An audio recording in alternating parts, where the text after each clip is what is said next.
Ang mabuting balita ng Panginoon ayon kay San Juan. Papuri sa iyo, Panginoon.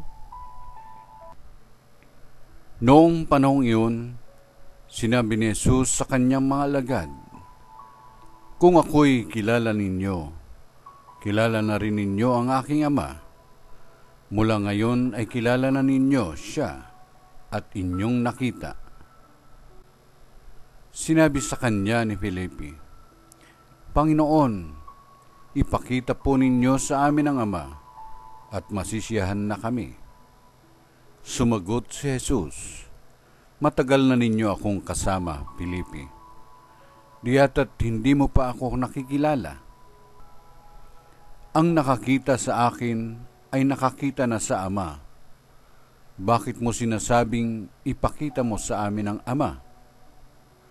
Hindi ka ba naniniwalang ako'y sumas sa Ama at ang Ama'y sumas sa akin? Ang mga salitang sinasabi ko ay hindi ko sinasabi sa ganang aking sarili. Ang Amang sumas sa akin ang gumaganap ng kanyang mga gawain. Maniwala kayo sa akin. Ako'y sumas sa Ama at ang Ama'y sumas sa akin. Kung ayaw ninyong maniwala sa sinasabi ko, maniwala kayo dahil sa mga gawang ito.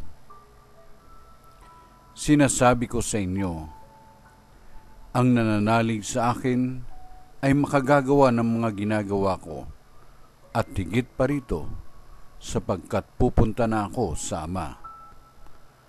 At anumang hilingin ninyo sa Ama sa aking pangalan ay gagawin ko, upang maparangalan ang Ama sa pamamagitan ng Anak.